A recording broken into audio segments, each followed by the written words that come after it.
조금 전 이동관 특보에 관한 이야기를 들었습니다. 방송이 현장에 내정된다고 하는데요. 이런 거 한번 지적해 보겠습니다. 아이가 고등학교를 들어갔어요, 하나고에. 그런데 내 아이 머리를 잡고 책상에 300번을 박으라고 합니다. 머리를 책상에 300번을 박게 했답니다. 이게 있을 수 있는 일입니까?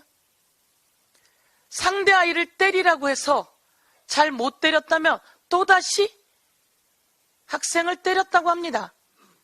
그리고 침대 위에 올려놓고 밟았다고 합니다.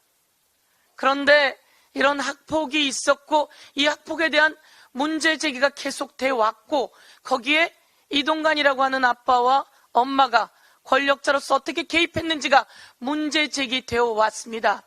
이 내용을 인사검증하는 윤석열 대통령은 알았을 거 아닙니까? 그리고 한동훈 법무부 장관 알았을 거 아닙니까? 정순신 학폭 논란 때는 몰랐다고 빠져나갔습니다. 이번에도 몰랐습니까? 알았음에도 불구하고 머리를 책상에 300번 박았던 그 학생은 이동관이 그렇게 높은 자리에 올라가는 동안 얼마나 고통스러울까요? 그 학생 한 명이었습니까? 옆에 때려서 맞은 학생은 또 무엇입니까? 저는 대한민국에 이런 일은 있어서는 안 된다고 생각합니다. 그런데도 불구하고 한동훈 법무부 장관, 윤석열 대통령이 임명하려고 하네요. 이러면 대한민국 대통령 자격 없는 거 아닙니까? 일본 후쿠시마에서 1만 8,100크롤짜리 세슘 1만 8,100크롤짜리 우럭이 잡혔습니다. 후쿠시마 폭발이 있은 지 몇 년이 지났습니까? 10년이 넘게 지났는데 이제 1만 8,100크롤짜리 우럭이 잡혔는데요. 오늘 국민 여러분, 친일 행각에 앞장서는 앞잡이들이 누군지 판단해 주십시오. 김기현 국힘당 대표는 일본 대사를 만나서 이렇게 얘기했습니다. 오염수 비과학적 선동 배격하겠다. 1만 8,100크롤의 세슘은 비과학적인가요? 이게 괴담인가요? 1만 8,100크롤짜리 세슘 해 떠서 먹을 자신 있습니까? 그리고 일본 우리 바다 지키기 성일종은 이렇게 우리 바다 지키기 한다면서 이 세슘 범벅의 우럭이 우리나라 바다까지 올 리는 없다고 합니다. 그럼 그 바닷물은 안 옵니까?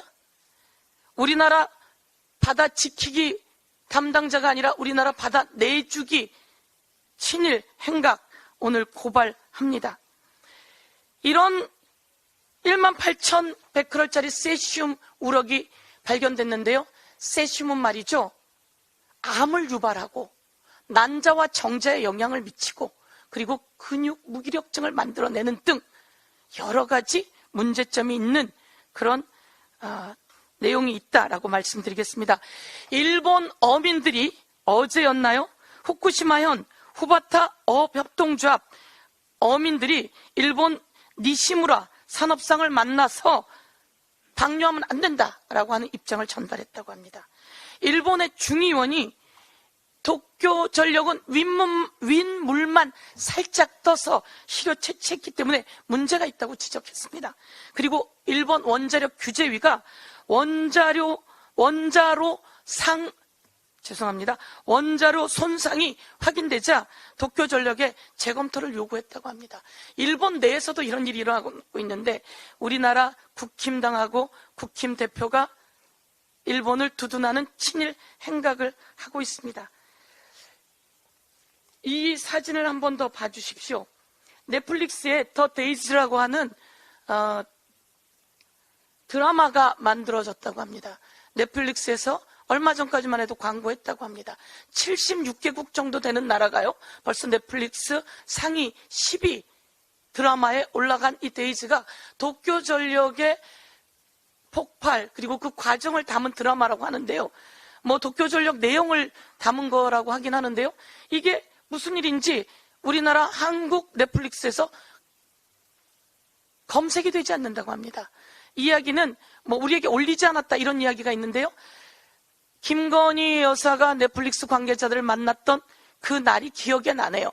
그게 왜 이것과 연동되는지, 왜 넷플릭스에 이 내용이 드라마가 올라오지 않는지 이것에 대해서 저희가 한 번 더 짚어보고, 권력은 이렇게 함부로 쓰라고 있는 거 아닙니다. 대한민국 국민이 아주 고통스러워하고, 얼마 전 이렇게 한국노총에서 더 이상은 못 참겠다, 어제 아침이었습니다. 더 이상은 못 참겠다라고 하면서 대정부 투쟁을 내걸었는데요. 전방위적인 대한민국 탄압, 독재, 윤석열 정부에 대해서 경고합니다. 이상입니다.